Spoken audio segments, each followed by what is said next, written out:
this video, we're going to be comparing this KZF brand of humidifier to this Raydrop brand of humidifier here. And we'll go through all the pros and cons of each of these and help you decide which of these two might be best for you. So let's start with performance, because that's one thing that I love about both of these humidifiers. I've tested a lot of humidifiers, and these are my top two when it comes to performance. I have both of them on their high setting, and you can see just how much steam it is producing. Both of these can very quickly take a room and increase its humidity, making it much more comfortable for you. So I love the performance of both of these. I would give them a tie for that. The big difference between these two is going to be tank size. It's the obvious difference here. This has a 9-liter tank to it, where this one only has a 2.2 liter tank to it over here. And to convert that to gallons, this is 2.5 gallons and this is 0.6 gallons there. So there is a big difference,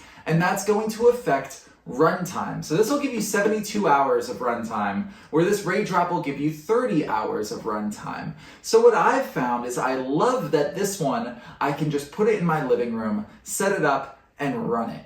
And this will last me a few days. I won't have to refill this tank. This tank is huge. It goes all the way up to here. This entire bottom portion is a tank. There is a con to that, which we'll talk about in just a second, but I love that I can just set it and forget it.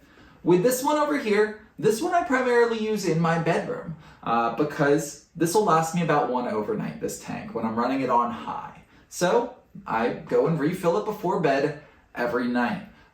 But let's talk about that next, is refilling it here.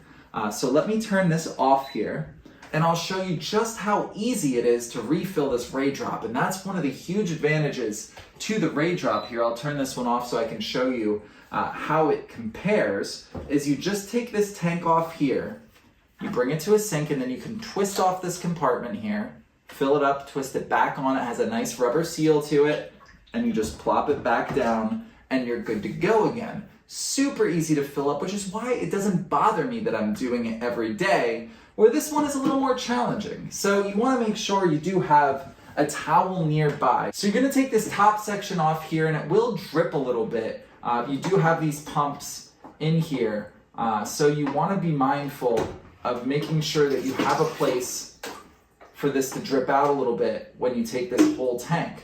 The other thing to consider is that this tank is big, so you want to make sure you have a sink or a spigot or something to fill this up where it will fit. So my kitchen sink has a pull-out spigot to it, so it really is easy to fill this up all the way. I'm not having to awkwardly angle it in there, and then you might only be able to fill it up halfway, and you're not really taking advantage of one of the big pros of this, which is the tank size. So just keep that in mind. So that's where this Raydrop has a little bit of an advantage, is in just how easy it is to refill. But now let's go back to this KZF. One of the huge advantages to the KZF is the automatic humidity levels. So you can see when I turn it on here, we'll give it a second to power up there, but it is not just gonna show you, this 3 is the amount of steam it's producing, but it's gonna show you the humidity level, and then you can select what you want your desired humidity level to be. So if I want it to be 65% humidity, it'll take the room up to 65% humidity, and then it'll tone it down a little bit so that it stays at 65% humidity. You're never gonna get a room where it's gonna be so humid it's uncomfortable.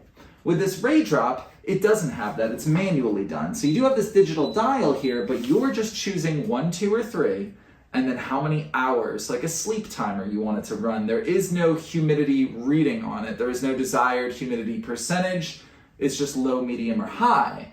But what I will say about this is that the tank size lasts you about one overnight. So I put it on high, I go to sleep, and when I wake up, it's not so humid it's uncomfortable. But if you do have a very small room, you do want to make sure it's a little bit on a lower setting, and you will have to play around with it to make sure it doesn't get too humid overnight.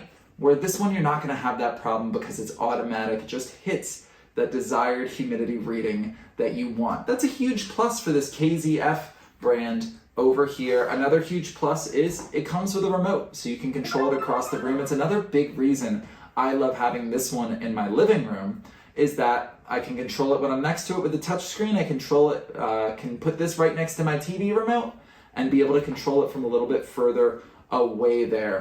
Those are the main pros and cons to this. So again, it all depends on what your use case is. If you are looking for something simple, something easy, something effective to put into a medium, even a large size bedroom would get the job done, I found this Raydrop to be excellent. If you're looking for something that's going to run for an even longer amount of time, maybe something for a living room or a downstairs of a house, a larger area, then this one from KZF is fantastic here. I hope this video was helpful in comparing and contrasting these two brands of humidifiers. It's hard to go wrong with both of these. I love both of these. I'm planning on using both of these for a long time, and I think you'll be happy with either.